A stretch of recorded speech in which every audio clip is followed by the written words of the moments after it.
Les contes de Grimm. Aujourd'hui, nous allons raconter Blanche Rose et Rose Rouge. Il était une fois une veuve qui vivait dans une maison coquette.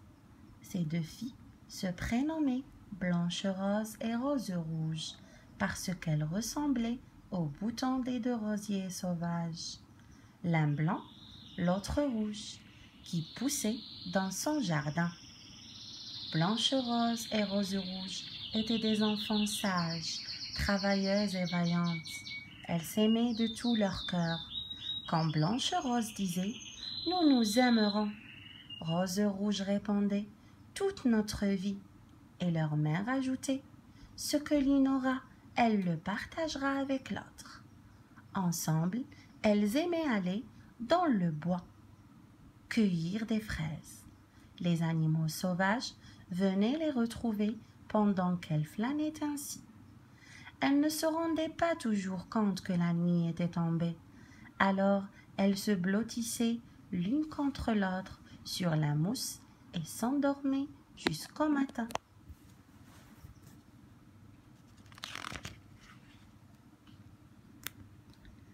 Un soir, après avoir mis le verrou, elles s'assirent toutes les trois près de la cheminée. La mère mit ses lunettes et commença un conte. Les deux filles filaient en écoutant. Tout à coup, on frappa à la porte. « Va vite ouvrir, Rose Rouge, » dit la mère. « Quelqu'un a peut-être besoin de se réfugier. » Rose Rouge tira le verrou. Un gros ours brun passa la tête dans l'entrebâillement de la porte. Rose Rouge, affolée, se jeta derrière le fauteuil de sa mère et Blanche Rose se cacha derrière le lit. L'ours leur dit qu'elle se craignait rien, mais qu'il avait surtout froid. « Viens, mon pauvre ours, dit la mère, viens te coucher près du feu. Blanche Rose et Rose Rouge, sortez de vos cachettes, petites peureuses. » Les deux fillettes s'approchèrent. « Pourriez-vous me retirer la neige de mon pelage ?» Avec une brosse, elles aidèrent l'ours et se débarrassèrent de cette neige. Il se coucha devant la cheminée. Satisfait, n'ayant plus peur, elles se mirent à jouer avec lui, le tripoter et le chatouillant. Quand elle y allait un peu fort, l'ours grognait. « Attention, allez-y doucement avec votre fiancé. » Les deux enfants allèrent enfin coucher et la mère invita l'ours à rester dormir près du feu. À l'aube, il retourna dans les bois. Les jours suivants, l'ours revint de temps en temps chez elle. Désormais, la porte n'était plus fermée avant qu'il n'arrive pour s'installer devant la cheminée. Le printemps arriva et l'ours dit adieu à ses amis pour aller vivre dans la forêt pendant l'été. L'ours leur expliqua que s'il n'allait pas les méchants, nains viendraient par rendre son trésor. L'hiver, la terre étant gelée, les nains ne pouvaient sortir. Par contre, au printemps, le soleil réchauffait le sol et les nains viendraient le piler. Et ce qu'ils déroberaient, on ne le retrouverait jamais. Blanche Rose et Rose Rouge étaient bien tristes. Une fois sortis de la maison, l'ours accrocha au loquet un morceau de sa nourriture. Blanche Rose crut voir briller sous la peau l'éclat de l'or, mais l'ours était déjà reparti.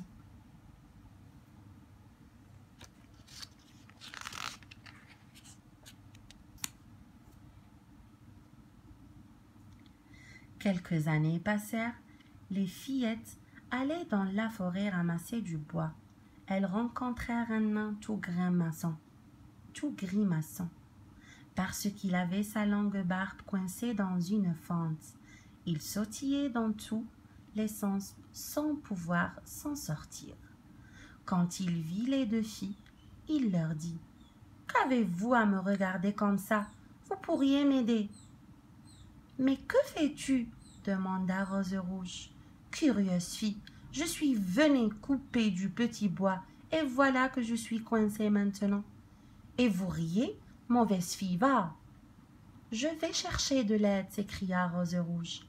Enfin, n'êtes-vous pas assez grande pour me délivrer? Alors, Blanche Rose fouilla dans ses poches et prit une paire de ciseaux. Elle coupa le bout de la barbe du nain. Celui-ci, délivré, marmonna dans la longue barbe qui lui restait encore.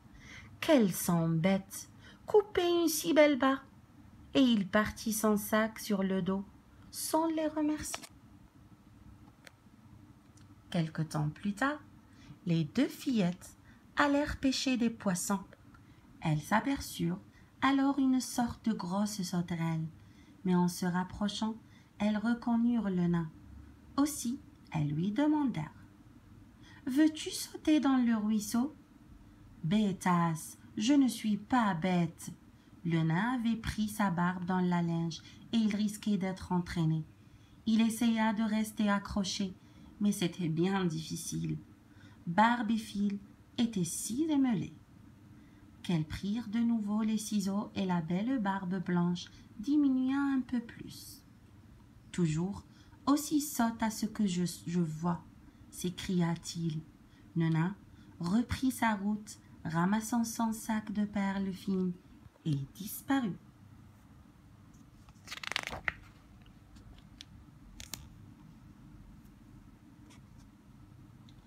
Les jours passèrent.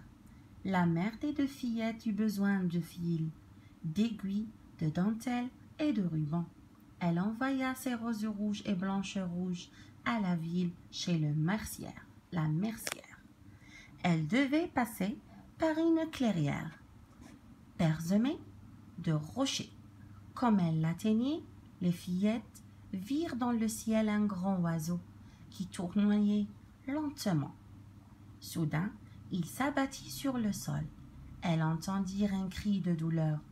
C'était encore le nain qu'un aigle avait saisi dans ses serres. Courageusement, les deux enfants se saisirent d'un bâton. Elles se battirent jusqu'à vaincre l'animal.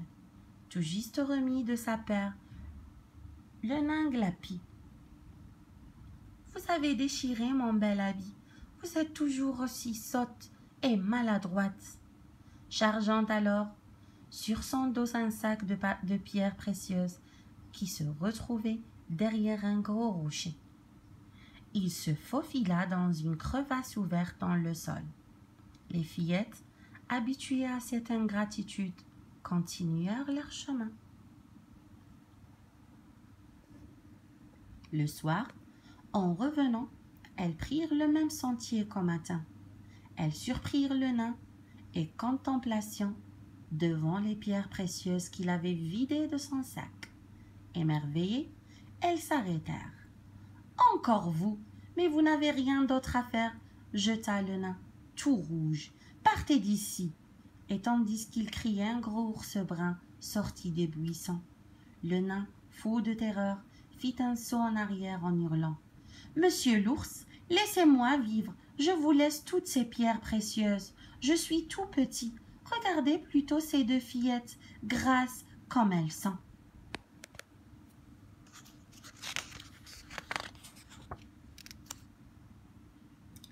D'un coup de patte, l'ours tua le méchant nain.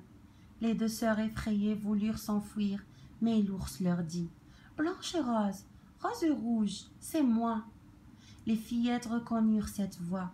En se retournant, elles virent la peau de l'ours tomber lentement et un bel homme, tout vêtu d'or, apparaître.